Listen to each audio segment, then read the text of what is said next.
as we as we sit together,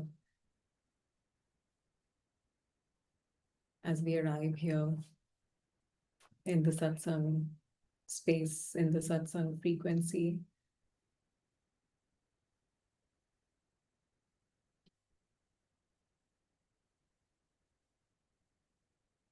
maybe we find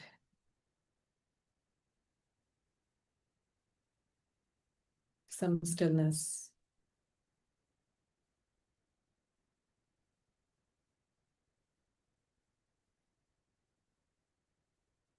By leaving what we were doing, what we were thinking before coming here as it is.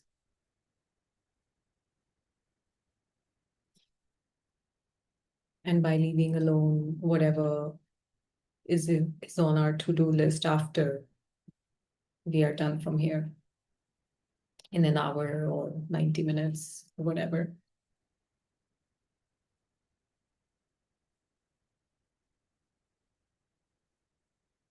Maybe we find stillness by releasing, by giving up any expectations or any agenda or intention from this time that we are here for.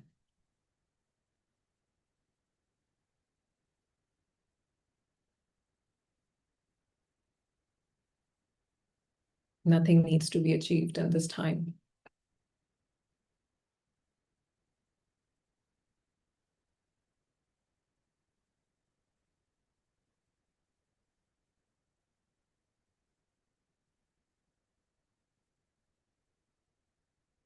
There is no purpose for us to be here in this moment. Us being here in this moment is the very purpose. Nothing more than that. Nothing different than that. Nothing on top of it.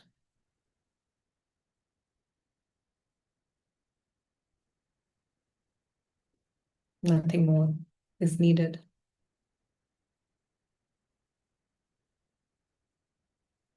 We may be seeing some friends or family after this Zoom gathering, and someone may ask, well, what do you do in satsang? What is satsang? What do you do there? And internally, the true answer would be actually nothing. Nothing that can be quantified, nothing tangible.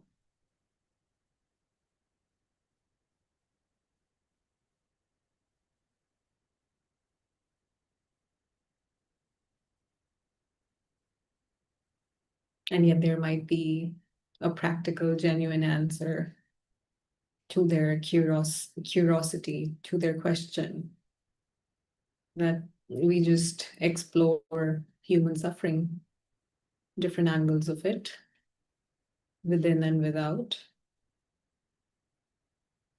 And we explore the possibility of end of suffering.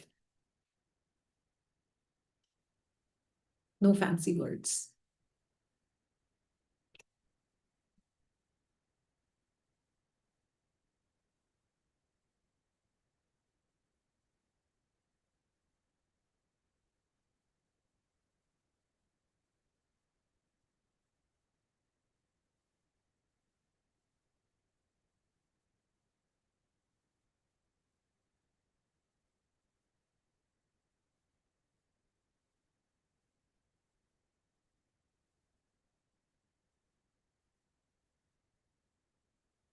Maybe we find this stillness where there is no desire for any words, for any language, for any message, for any clarity, for any understanding, in the sense of an understanding that happens through a concept intellectually landing.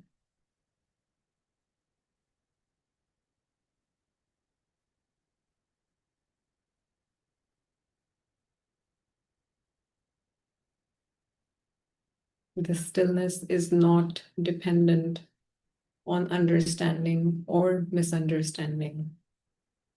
Both of them play, exist, dance within this stillness.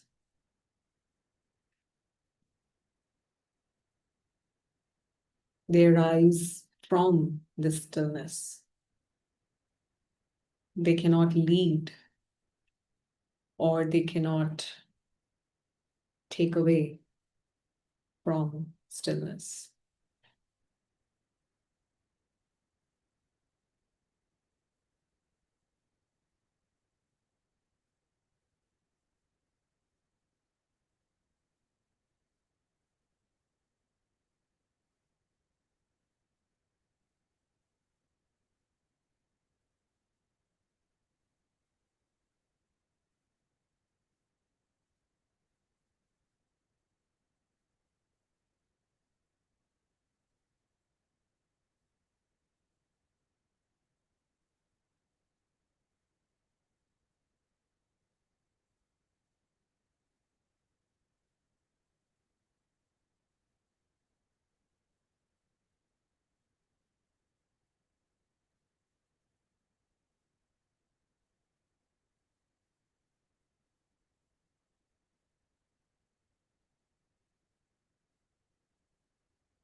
In this manifestation of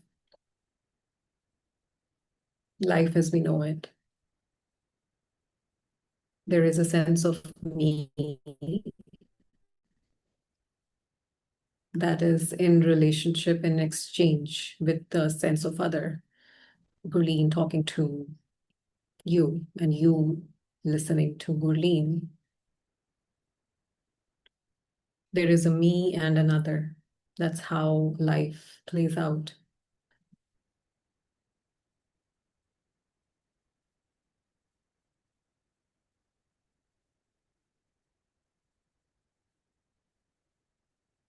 So when we talk about duality, an end of duality,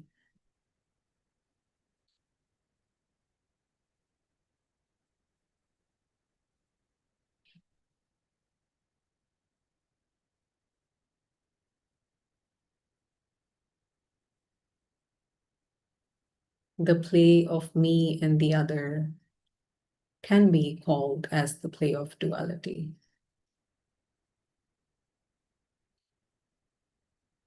But what is labeled as end of duality,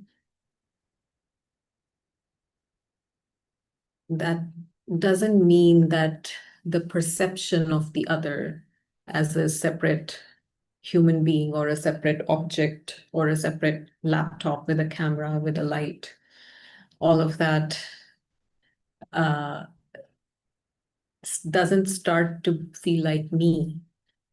If the phone falls down on the table, I'm not gonna feel that fall. If the other pinches their finger and there's blood coming, I am not physically going to feel that pain. I may help, I may empathize, I may laugh at them, whatever the reaction may be.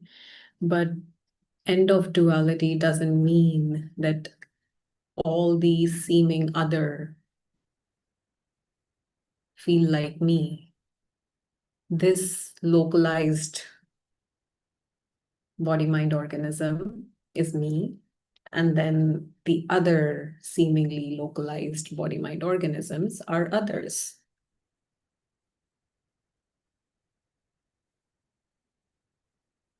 What we do mean by end of duality in this framework, at least, and what is available to be experienced in an unbroken way, because there might be a glimpse of what we can call a oneness experience or a peak spiritual experience where the sense of me and the other dissolves completely. And literally, if one were to differentiate, even willingly wanting to differentiate between me and the other, it's not available in that experience. And what might happen is that we may mistake that as what needs to set in permanently, experientially. But life would not be possible from that place in the way we know it. That peak experience, however long it lasts, because that experience, that recognition in itself is in the timeless. There's no sense of time there. There's just now. And now, not the now of time, like the present moment before which there's a past and after which there's a future. The now as the endless, beginningless nowness. And that peak experience definitely has the potential of exemplifying, of unveiling what non-duality is in experience, is the unveiling of experientially confirming that there is no duality, there is no good or evil, there are no opposites, there is no me and the other, there is no suffering or peace.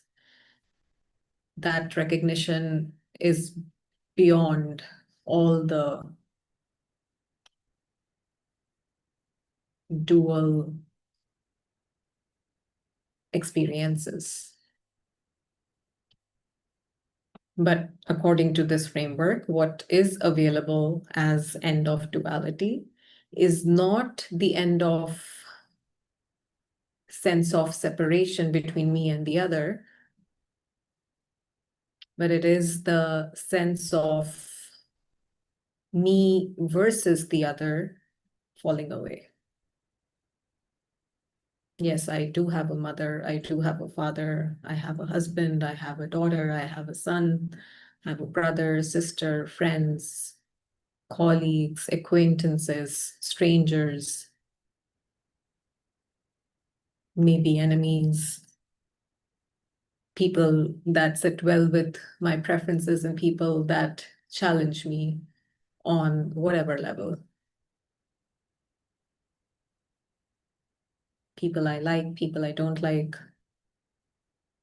animals or insects that I'm afraid of, animals and insects that I love,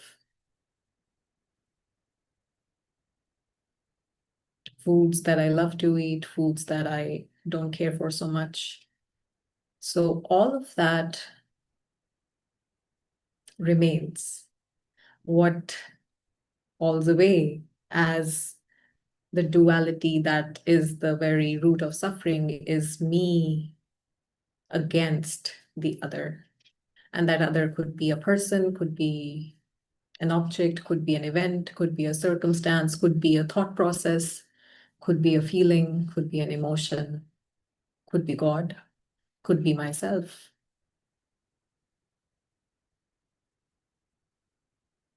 In the process of shame or guilt, it's basically me versus me. I shouldn't have done that. How dare I say that? How dare I do that? What got into me? So this me versus the other, whoever or whatever that other is, this mechanism in itself can fall away. And that is what end of duality or end of suffering in this framework really looks like, practically speaking, in daily living.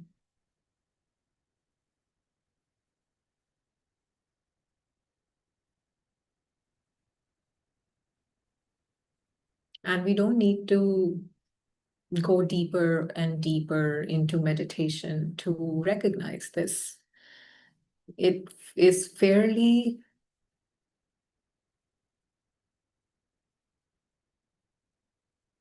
on the surface.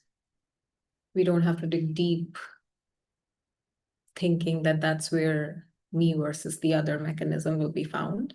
Just in our daily living, whenever we find blame arising, or judgment arising, or hatred arising, attachment to outcome arising, shame, guilt arising.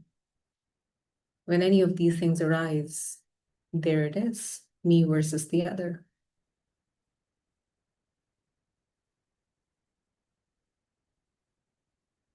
And that's the duality.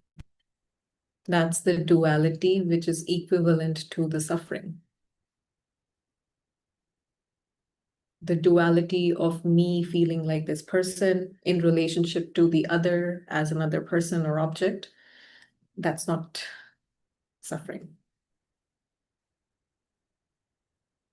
What may happen is that we may package the whole me and the other dynamic in one umbrella of suffering, which would be inaccurate.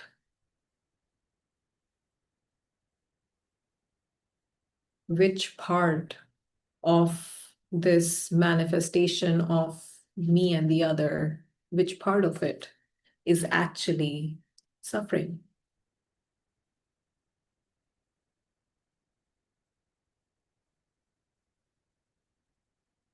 As this clicks, as this lands in the system,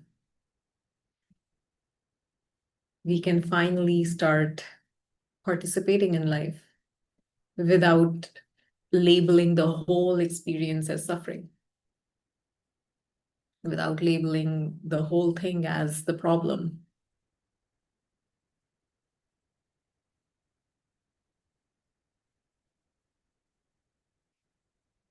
Then participation can happen from a place of knowing that this is how life is designed to be. And whenever a suffering mechanism arises, then the actual mechanism can be looked at, can be made space for, rather than just labeling the whole relationship or the whole manifestation, a tiny part of which actually is the suffering. So what can happen is that just that tiny part, actual suffering mechanism, can be clearly identified rather than dissipating our awareness or energy into the whole thing. Now, the problem has been narrowed down. And that is a life changer. That is a lifesaver. That is the place where we can really see, oh, it's not about the other. It's not about what's going on in life. It's not about what the circumstance is. It's not about what the other said or did. It's about blame is arising. It's about hatred is arising. It's about fear is arising. Shame is arising. And that is when the awareness is trained enough to just focus on the problem, focus on the blame and the shame and the expectation and attachment to outcome, rather than why did they do that? Why did they say that?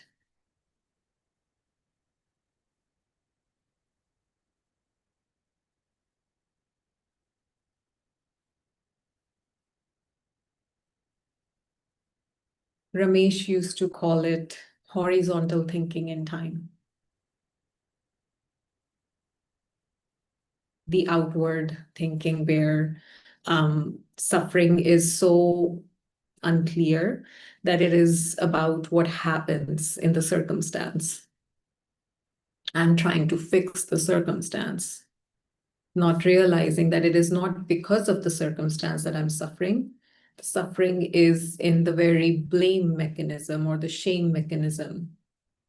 If that blame or shame were not there, the same circumstance would be okay, would not generate, would not trigger suffering.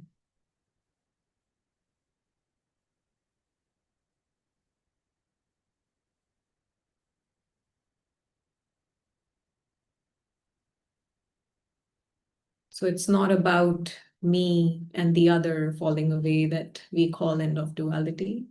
It is me versus the other falling away. That is the end of duality, the end of suffering.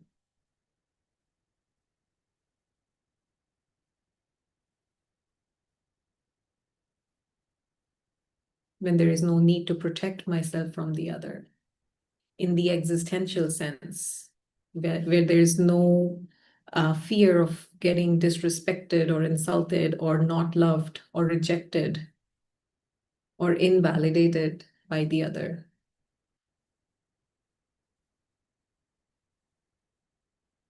All of those things just don't appear anymore because it's not me versus them.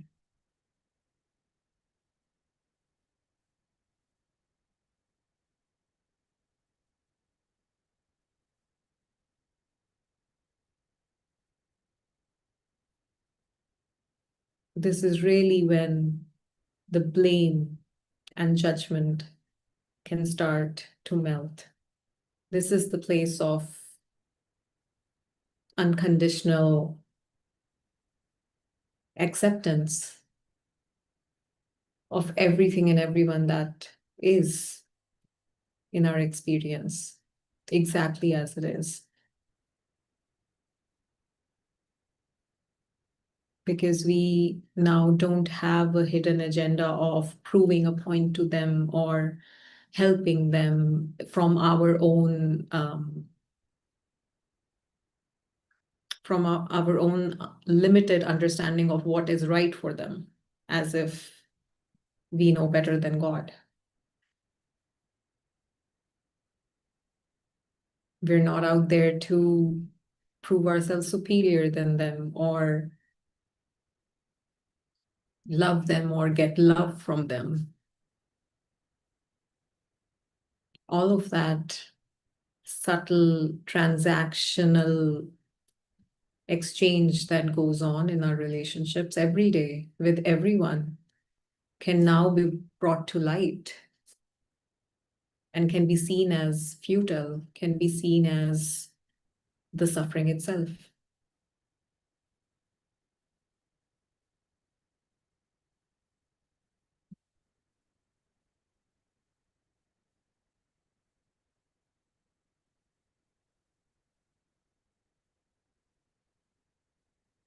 And we can just be present.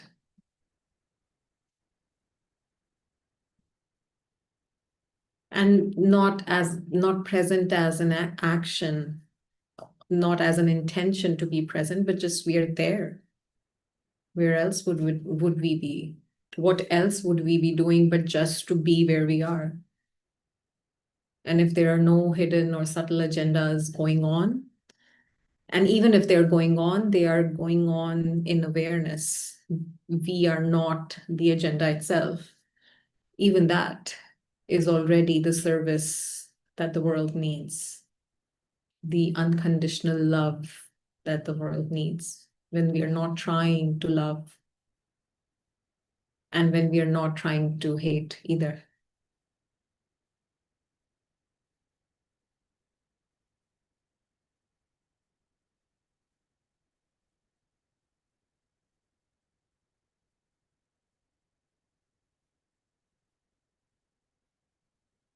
And as I talk about this, and I have been speaking about this for the past 15-20 minutes.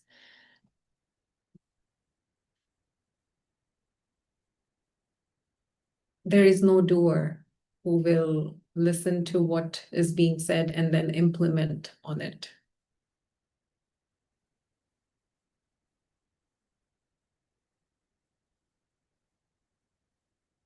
The concepts may register and the conditioning may be updated in a way that we see our reactions, our observations changing different from what they have been until now.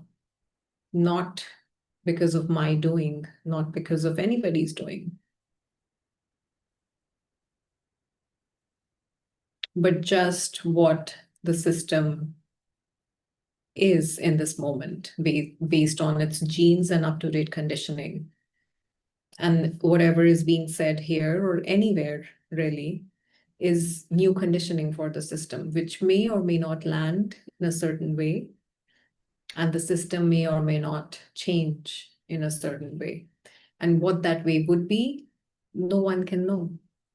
It only shows up in time. And it might be identified that, oh, look at that. Like a couple of months back, that same incident would have made me so angry or infuriated me. And now I'm just laughing with them. I wonder what happened.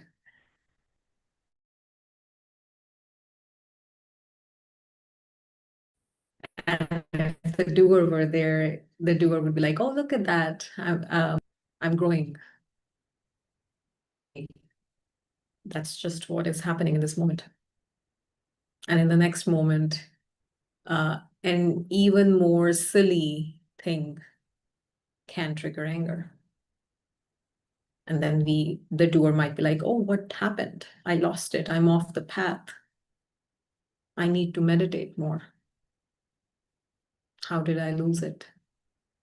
Well, there is no you to get or lose it.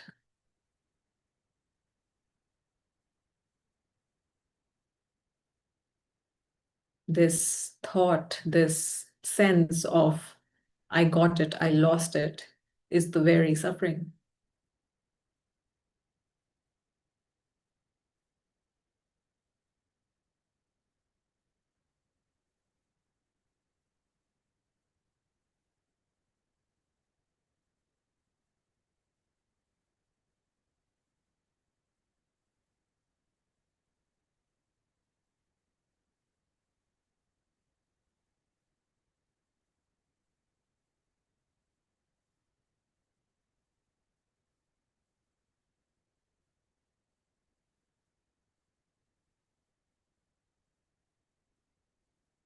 One very beautiful way of really accepting the other as they are.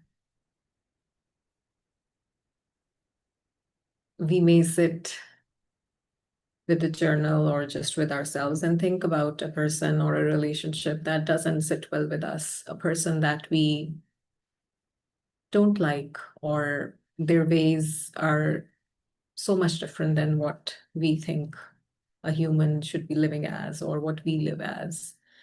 And we may feel agitated or affected by the presence of that person, or even by thinking about that person. So how do we accept that person? And one way might be when we think of that person, is it possible to pinpoint what is it that we don't like in them? What really bothers us about them? And when that is pointed out, it's like, oh, this is what I don't like, and this is what I don't like, and there might be 10 things that I don't like. And then just look at those things separate from the person. So now forget about that person and just look at those things that we don't like in them, but generally those are the things we don't like. Even if those things were in some other person, we wouldn't like that person either. So those things separately can be looked at. And it's like, oh, I don't like them because they are so loud. I don't like because they don't listen. I don't like them because it could be anything.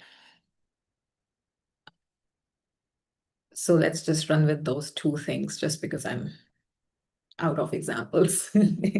So they don't listen and they don't, what was the other one? They are very loud, yes. So then now forget about the person. It's not about them anymore now. Someone's loud and someone doesn't listen. So these are the two things that I don't appreciate about any person or in a person that I'm in a relationship with. And then while looking at those things, is there a possibility to find that within ourselves, which is that? Can I find times, instances where I don't listen? I don't listen to myself, or I don't listen to my mother, or my husband, or whoever. Is there a time, an instance where I can honestly, humbly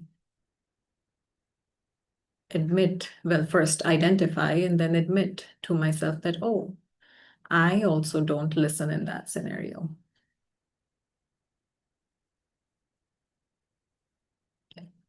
I also am loud in that scenario, whether that is an internal loudness or an external loudness. It's like, oh, when I get excited with my friends, I also speak emotional stuff. All I want is to just share it out with someone and not listen to someone else at that time. And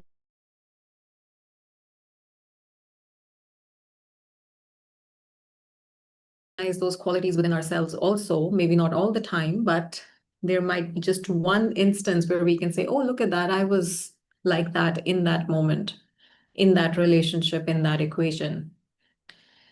That can really, and then not turning it into shame. No, not to identify it in ourselves to just to bash or be hard on ourselves that, oh, I'm no good as well. That's not the purpose of this exercise. The recognition of that might just help the blame to fall away. We may still not want to be in that company, in the company of that person who is loud and doesn't listen. We may still prefer to not go out on dinners or lunches where they are invited, or we may choose not to go one-on-one with them. That's okay. But now I don't feel uncomfortable thinking about that person, because who they are, what their characteristics are, even if I don't like them, even if it doesn't sit well with me, there is no blame or hatred or judgment, because a part of me relates with what I don't like about them. And that's okay. If I don't like them, that's okay, but I don't hate them. There's no insistence within me for them to be different now. And that is the absence of hatred. Absence of hatred doesn't mean that, oh, I love you and I embrace you and I fully accept you as you are, in like that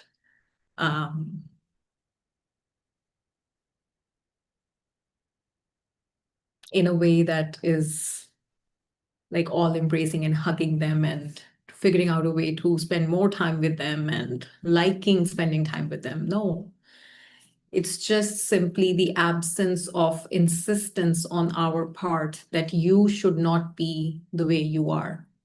That insistence is gone. They are allowed internally within ourselves we have no problem whatsoever with them, however they are, however they show up.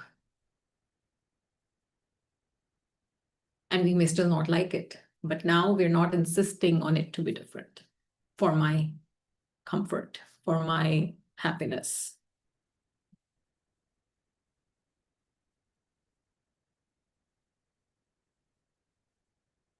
And that's such a wonderful pointer that opened up my eyes when we asked Roger, and Ramesh says the same thing as well. So, what is love? And the feeling of love comes and goes, yes. And it's the purest feeling, the purest experience of all when there is presence of that love on top of the baseline stillness. But that what we call love in that sense comes and goes. It is not available on an unbroken basis. And when it goes, when it's not there to be experienced, we mistake that as absence of awakening or presence of suffering. But love, when asked to the master, they simply said, love is absence of hatred. Love is not something. It's just when there's no hatred, what remains is love. So love is not something. Love is absence of something. And that something being hatred or blame or judgment or me versus the other.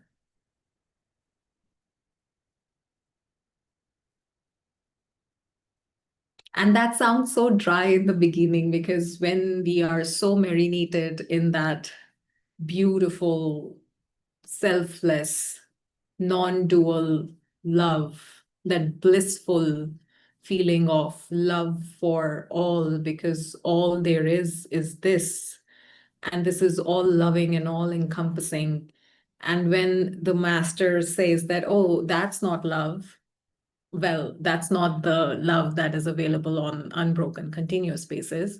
And we don't want to hear that. It's like, why? What? I always want to feel that way. And I'm sure a sage always feels that way.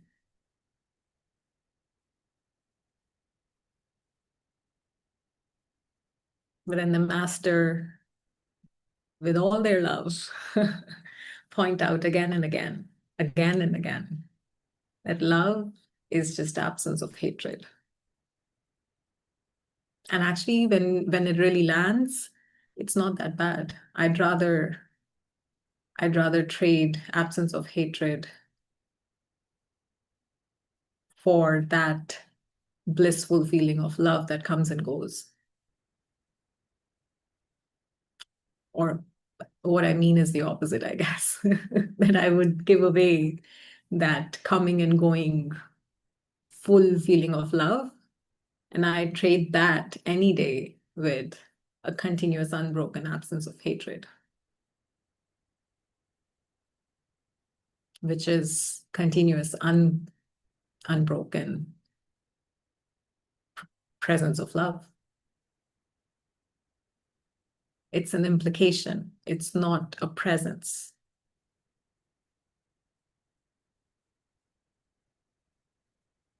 And that one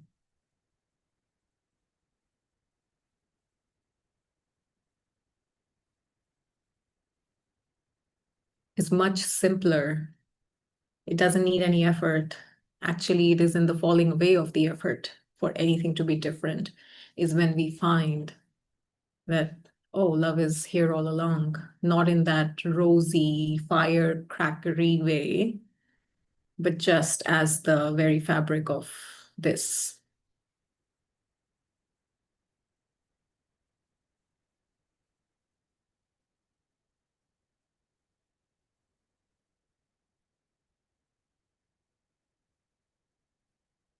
So where am I still holding on to me versus something else within me, in the flow of life, in a relationship, in my relationship to anything, to money, to nature, to parents, to other people, to animals, anything, to God, to myself. Where am I still holding on to a me versus that? And it is in this versus that the very key to end of suffering may lie.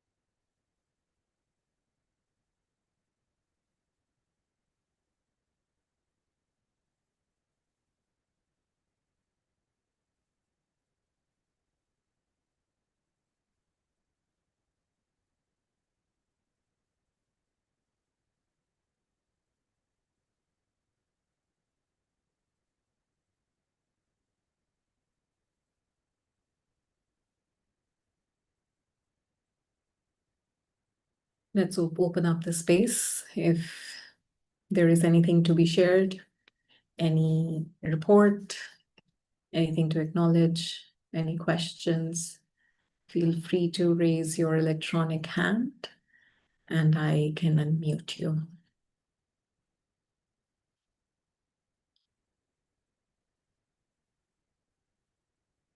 Ranjan. Hi, Gulli. Hello, Ranjan. Hi, how are you? Very well. How are you? Yes, I'm doing good. Thank you. Yeah, actually, uh, ending of duality, which you are talking in today's satsang, um, it means that uh, I don't mind whatever happens, or means it's kind of an empty mind, uh, right? That is where I don't react. So uh, maybe if someone behaves differently, it can trigger some reactions in me.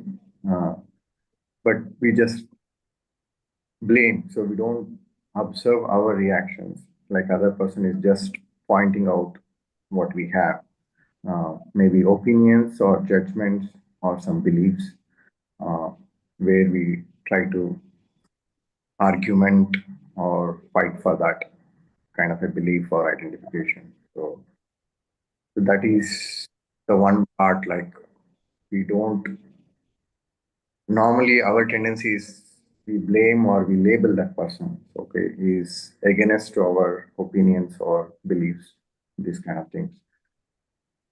But when you observe, then you see that it is letting what is there in our minds.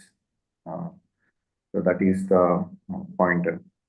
Uh, but is it possible to empty this mind, like from all this content?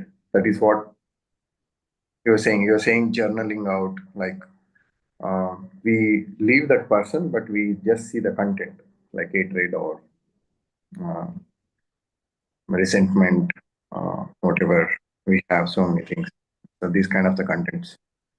So those are all kind of some energetic patterns, right? So what uh, is mind can empty all this, or is it only how it is, how it happens? This is there a possibility that mind can renew itself? Like yeah, from us, we can't do anything. Just either we identify with that reactions or we start to think about it on that and create more suffering. Um, or if you are more patient, then maybe you just allow two things fall away. Maybe it may take time, but that is not the case. It is most of the case we just start to think over it, and that creates more suffering on that.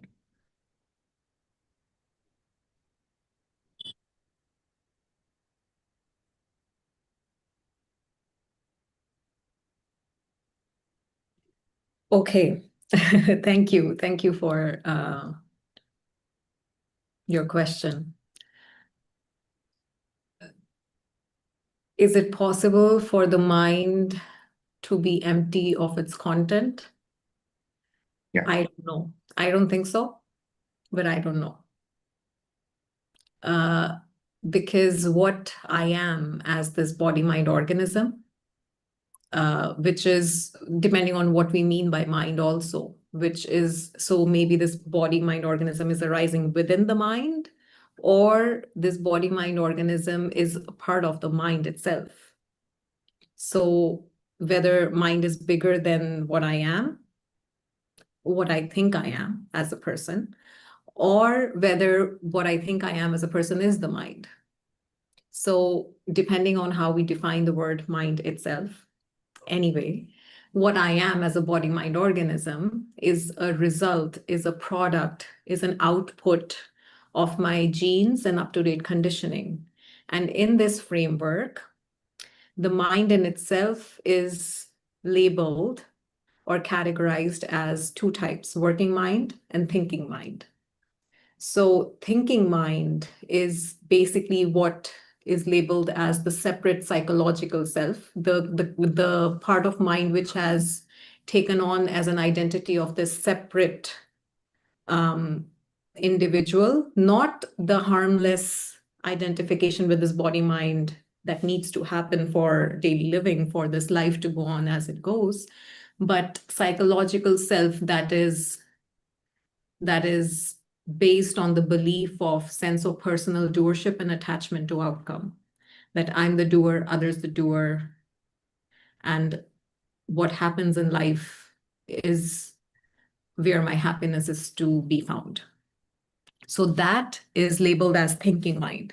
So what can fall away if it is destined, if these concepts land in a certain way that the working mind moves in a way that the thinking mind can be identified as the suffering itself, and it can start to fall away, start to weaken, or start to just dissolve. So yes, in that sense, it is possible for the mind to be empty of attachment. But when we were talking about in the talk that what happens is that rather than finding the part of the experience, the part of the duality, which is the suffering, we label the whole spectrum of experience as the problem. So the mind is not the problem. The content of the mind is also not the problem. Because if there were no content in the mind, I would not know how to brush my teeth, how to label the door and the screen and the face and water. And yeah, so I would not know how to walk because I would not know what my feet are. So that all is the content of mind, which is very, very useful. So it might not be a good idea to even wish for an emptying out of the mind in that sense.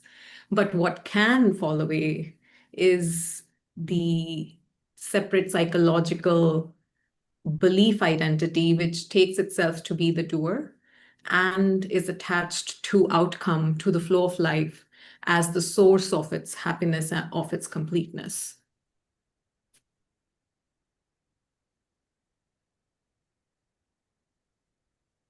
But that is the self which is fearing out, or like fears, anxiety, all things is attributed to that itself. So that has to fall away, right? And of course, the needed things has to be there, like location of our house or job, what we do, those stuff. But the fear and anxiety, that has to go away. Oh. Well, that's a very good question. What needs to fall away for suffering to have fallen away? It may or may not fall away based on our destiny, on how our genes and conditioning operate in this life.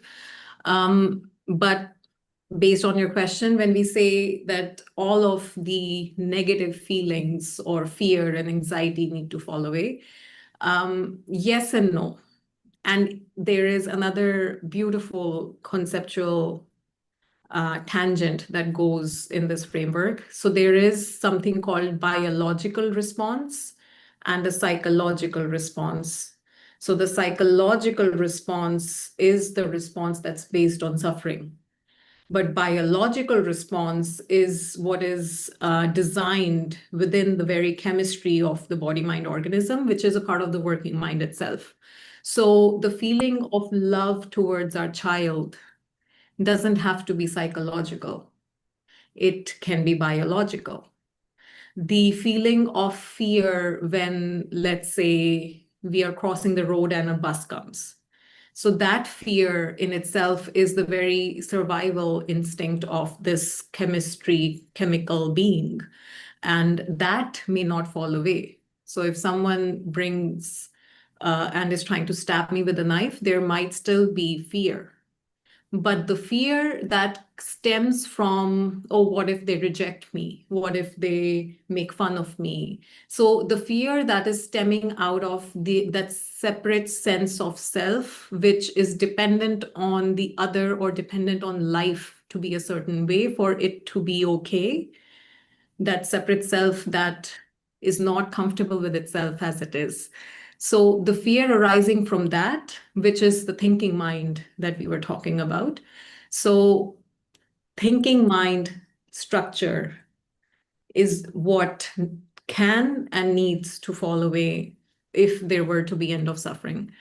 And biological responses may be biological fear, biological anger, biological nervousness. If there is like if my family line has been a way that the bodies that were formed in our family line were weak. So we are like timid people with not a lot of strength. So we might always or sometimes feel nervous when around bigger people or people who like outpower us and are wanting to harm us. So that biological reactions are and can very much still be there. Yeah, that is true. That biological things will be there, like survival instinct. That is for the organism, but only on the psychological part, or psychological structure. So, Yes. because from my understanding is like in the satsang space where this will fall away. Uh, or what is this actually? That because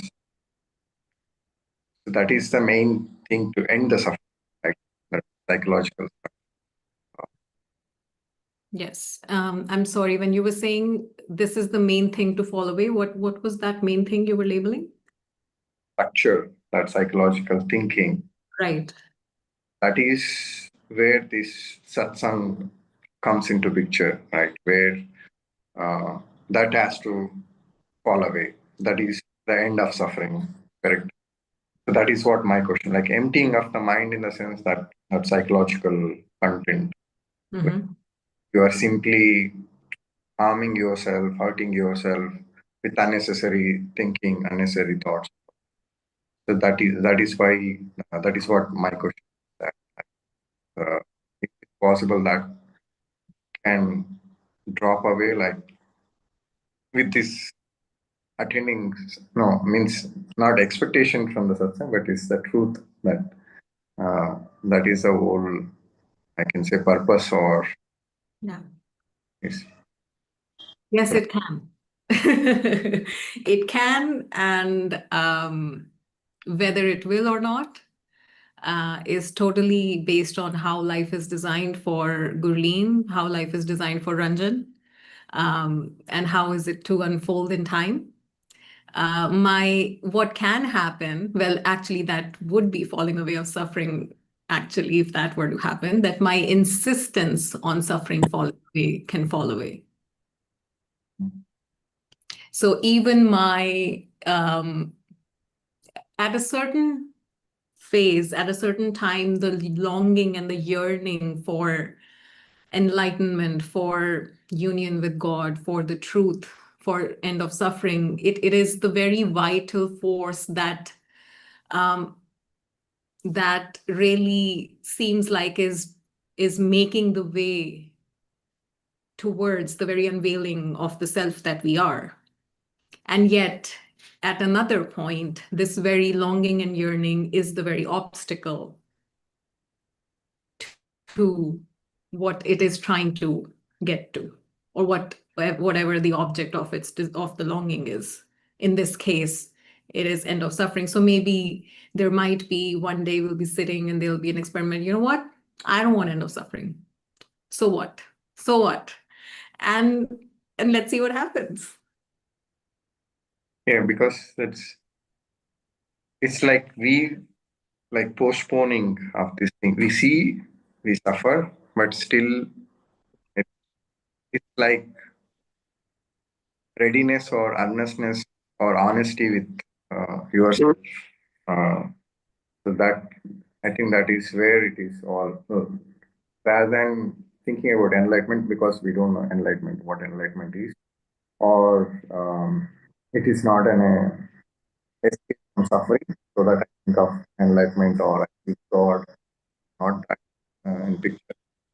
But somewhere it is that is where all lies, like going to master or yeah, it depends like how clearly you see the whole picture. Like you just directly jump off to enlightenment, then it's kind of one more trap. That means you're not ready to see what is, and but you want something different state to escape from suffering. But here in this case, in my case, that is not. I'm not jumping to, or I'm imagining something. But there are some things which are not clear. Like one is this ending of this psychological suffering, and the other thing they say Sadguru is in cave of our heart. That Sadguru can be only uh, like recognized or realized by the grace of the master or whoever has realized. He can just point out. So he can point out in us that the Sadguru, that is kind of a, I don't know, it's an awakening, we call it or not. But is what is it actually that? Because now I've attended satsangs, like I'm in discussion with you, is, but I really don't know whether that Sadguru is, because that Sadguru only can empty the mind or can, because I really don't know what is that kind of unconditional love. Maybe this is the presence itself is unconditional love, but still there is the mind is somewhere it is not clear, or mind itself has to fall away because it cannot know. Um, these are the things that where it's not clear actually.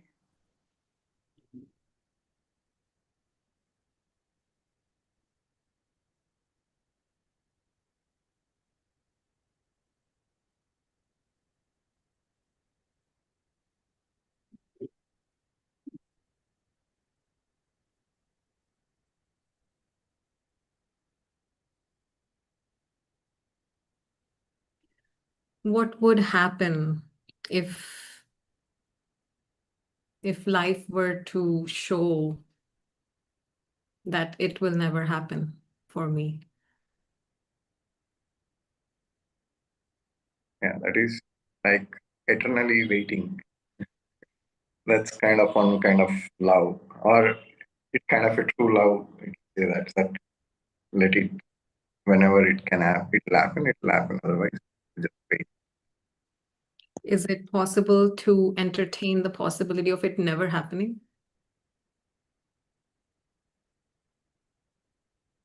Yeah, that is where the problem. It's kind of a expectation in me that something happens.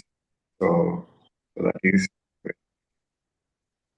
and maybe the where the root of suffering also, or psychological. Yeah. What if it is not meant to happen? And how does that feel? That is that despair, if that's what arises, or if hopelessness arises, or what really does it feel like if I were to really accept that, you know what, it's not going to happen? I think that is where this radical acceptance is. It's our problem is like again we try to accept the trying that is the issue. So this is a kind of a radical thing, that radically accept it. Okay, it will not happen, or it's never meant to happen, or it's not like. How does that feel if that were really the case? It's kind of a like a distort means it's kind of a shaking of, like you are something you are waiting, and you suddenly will come to know that that is not going to come, or that is not going to happen. So it's in that kind of dilemma that Yeah. I want to just leave you with that question for this week. Is it possible to sit with because it hasn't happened yet. That's why we're still wondering, right? So what if it were never to happen in this life? And can I really, really see that that might be the case? Not using this question as um, a stepping stone to it happening. I'm not asking this question because if the result of this question were accepted, that you will get there. No, I'm saying it's impossible to get there. Getting there is not going to happen. uh, yeah, that is clear because there is nowhere to go. It's, No, no, no. Let's not conceptualize it now. Just Ranjan, I am sitting as Ranjan, and Ranjan is never going to be enlightened. It's not meant to be. It's not going to happen. How does that feel? Can I sit with the actuality of this possibility?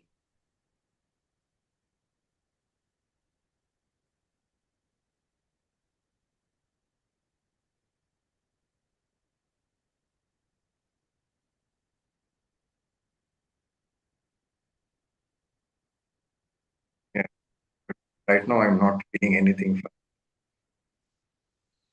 That's it. It has happened. It doesn't happen in the way we expect it to happen. It happens when we've given up.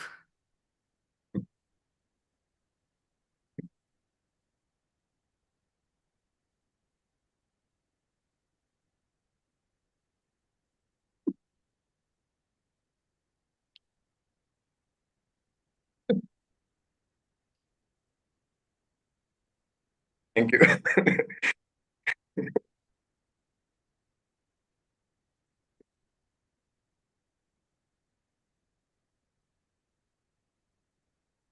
Thank you, Gullit. Congratulations.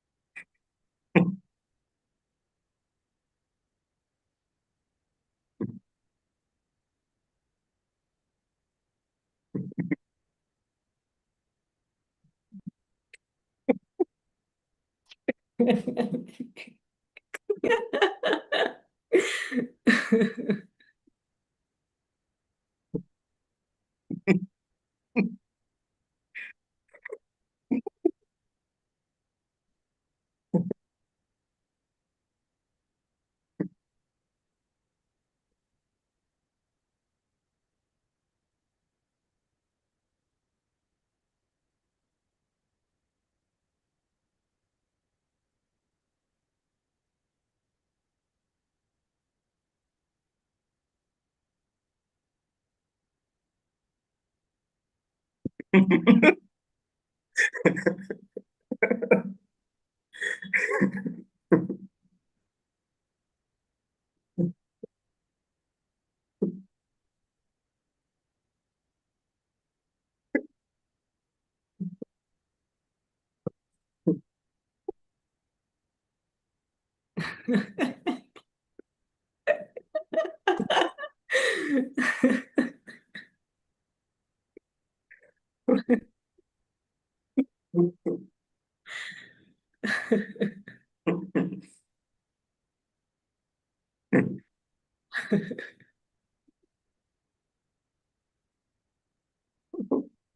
God.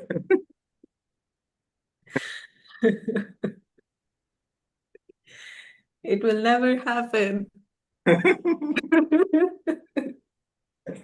That's so-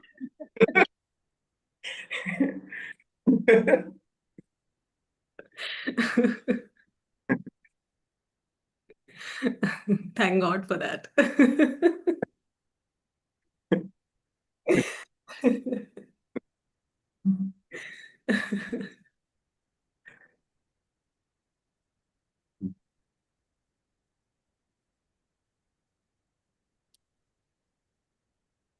you. Thank you, Ranjan. Thank you.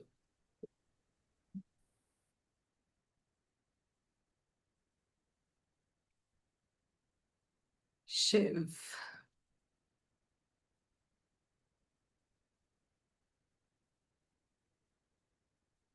Hi, Gulin. You can hear me?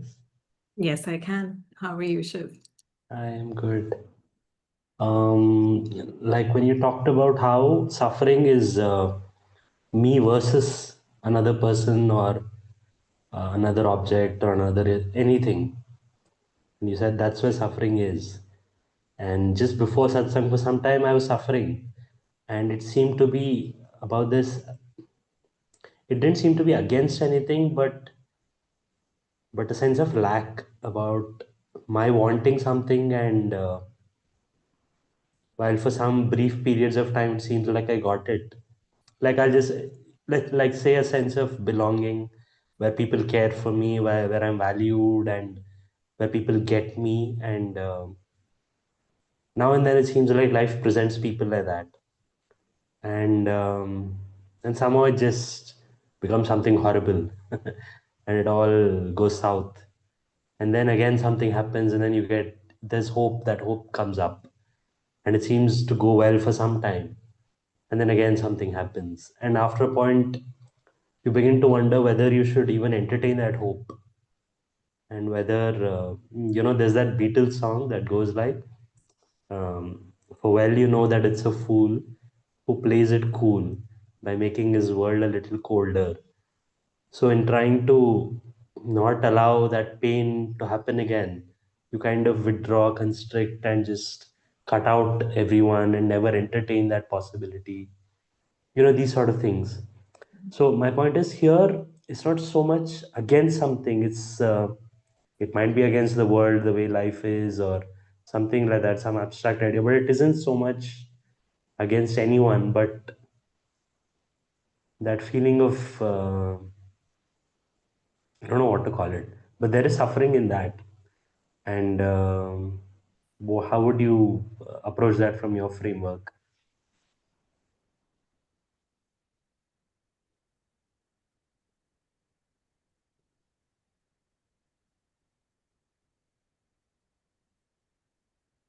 That sense of lack in the context of what we were talking about today, me versus the other. So this sense of lack is the very source of this me versus the other. So if there is awareness of the sense of lack, which is not because of something that happened or because of something that didn't happen, but it's just there, regardless of good happening, regardless of bad happening, that's already bingo. There you go. That already shows that my happiness, which is the absence of that sense of lack, is not dependent on the flow of life, because even when good things happen in life, the sense of lack is still there. because if it is visible that the sense of hope comes from this lack, oh, I should like get more of this fix, more dose of this goodness, so this will be filled in me. And the moment it is gone, or even when it's not gone, it just stops feeling good. The same thing stops feeling good. And one has to come to a point where they, out of experience, can confirm that it's not about any amount of feeling good.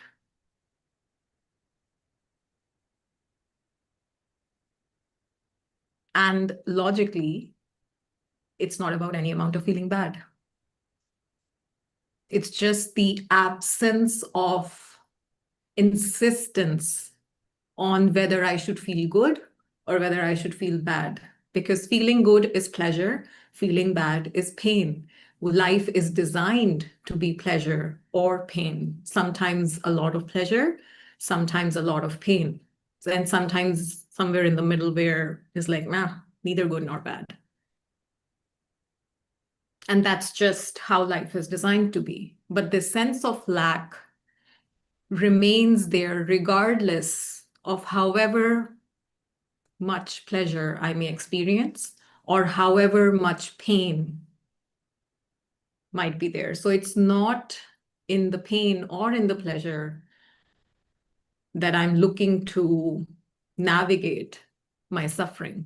The suffering is deeper than that, is outside of that almost. But are you saying that this isn't suffering but pain, which is a design of life? Or are you saying there's some reason for the suffering? Because when you said that, no, that what was it you said? That it's that against me, against something that is the cause of suffering and not anything else. But what I just described, are you saying it's not suffering but just pain, which is essential, which can't be, extracted away from life? Or I just didn't It's get both, it. actually. So whatever happens in life, so for example, if someone treats me in a way that I didn't want to be treated, or I didn't think I deserved to be treated, and that is definitely pain. That can be emotional pain. That can even be physical pain, like if pain if they like slap me or something, or if they punch me in the face, that's physical pain. And plus there is emotional pain of how could they do this, let's say in the moment. I treated them well and they did that. So that until then, that is pain. But ruminating on that for days and days and days, and then making it about myself, like, oh, I deserve to be treated like that, or what did I ever do for someone to treat me like that? Why did God do this to me? All of that is suffering, which is stemming out of a sense of personal doership, well, belief in the sense of personal doership, which means that the other is the doer and they could have and should have behaved differently. So it is a blend of blame, a blend of attachment to outcome, because I was attached to being treated well and I wasn't. So that's attachment to outcome, because there is this sense in me which believes that if I'm not treated a certain way, I'm not happy.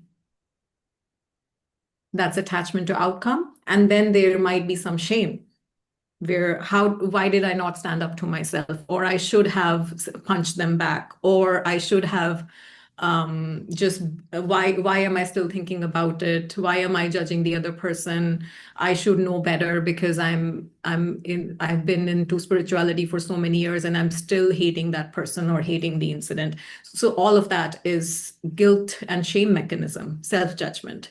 So all of that is suffering on top of that 1 minute or 5 minute event, which was someone punching me in the face.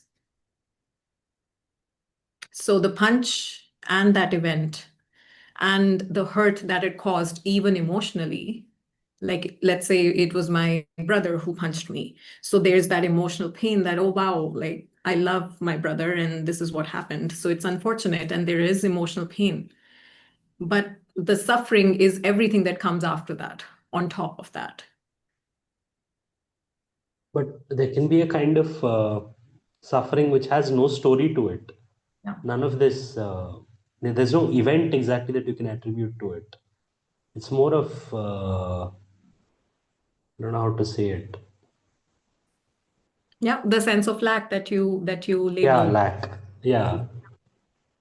Yeah. Like somewhere the desire to be met in your depths, or to be able to express from your depths and not have the other person like cringe or judge, or I don't know how to say it. It's like somewhere, something, I don't know what it is.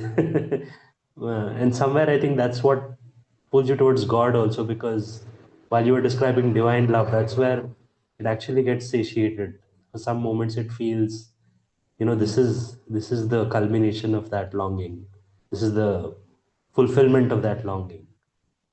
But I don't know how to say this. I don't even have a question framed. It's not so much an event or a person or anything. It's a something. What it is, suffering, I think. It is, yes, it is a very subtle, and yet all the time they're kind of suffering. It is like the undercurrent of our experience, which almost feels Hmm. like. And I think I understand what you are pointing to here.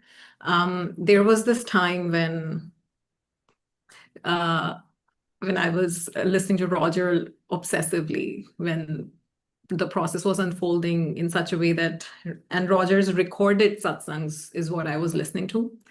And there was this one of satsangs, it was about totally something else.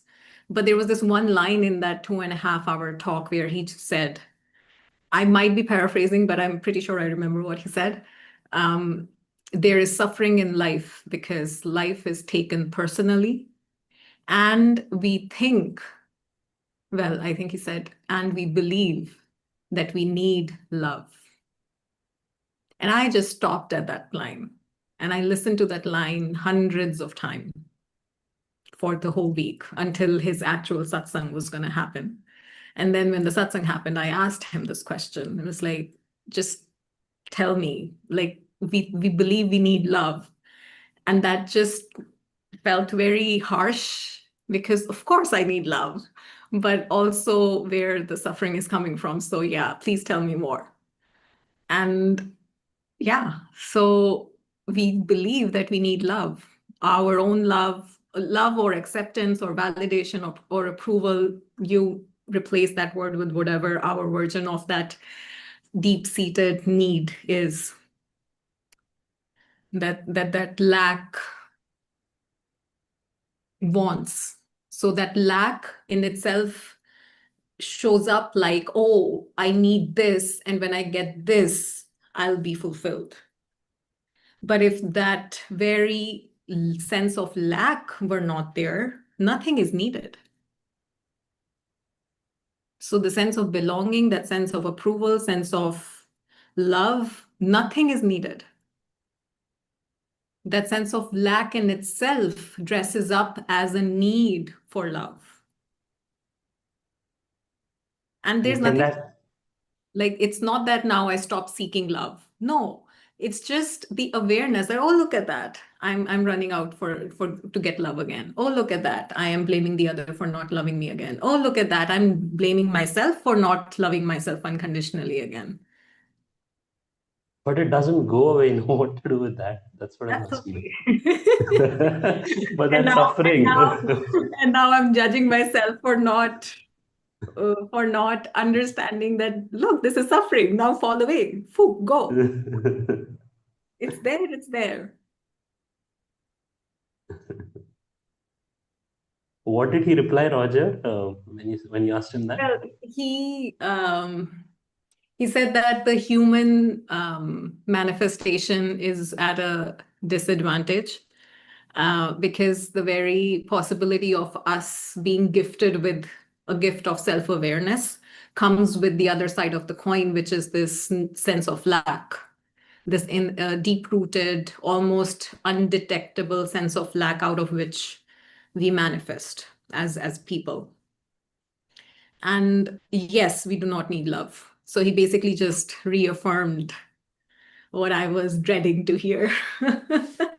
that we don't need love and we don't need approval. It is a misunderstanding that we do.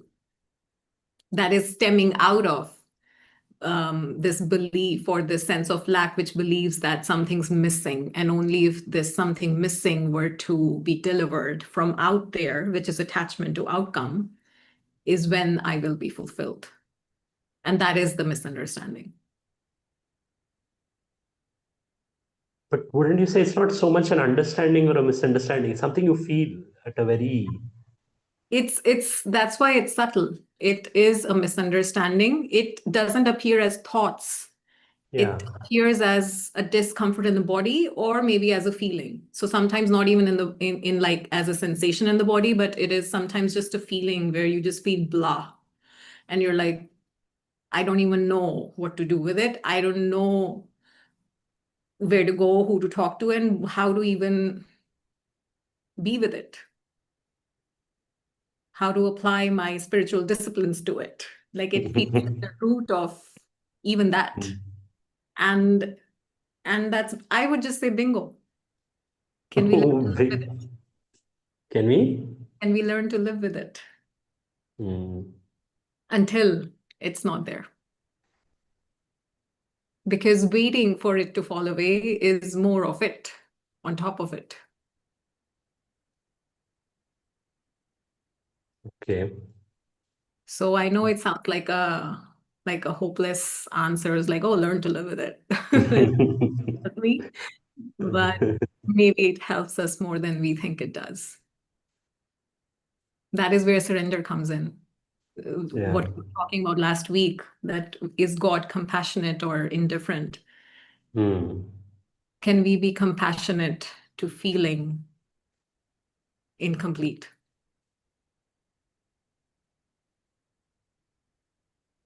Without wanting to fulfill it, just as it is. This has some juice to it. I'll try that. Compassionate to not being complete. Mm. There's something to it. What if I am incomplete? And what's wrong with being incomplete? Why do I want it to fall away? Mm. Yes. Thank you. Pleasure, Shiv.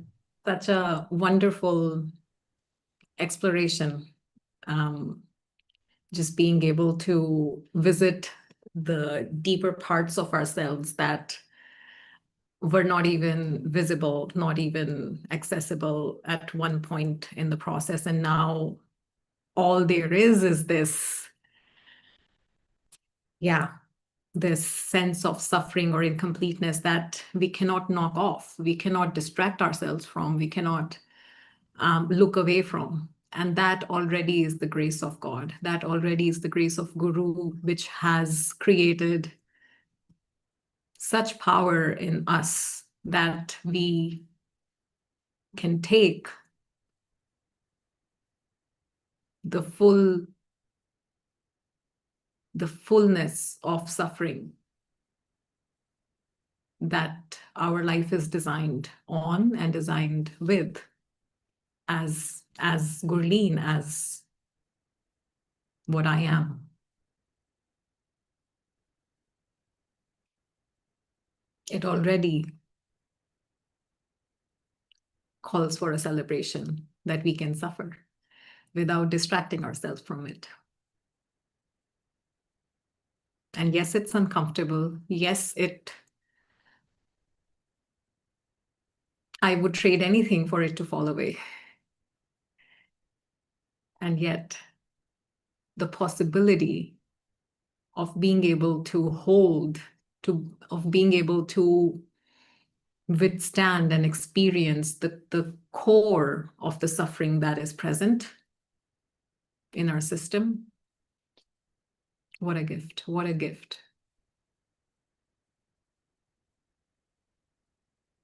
And at times when it becomes unbearable,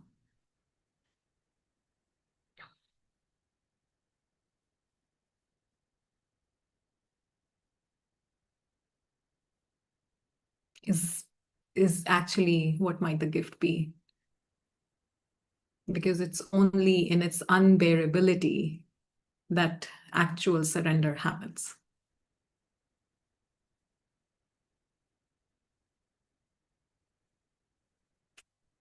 Let's sit with that one. Thank you so much for your time today. I love you all.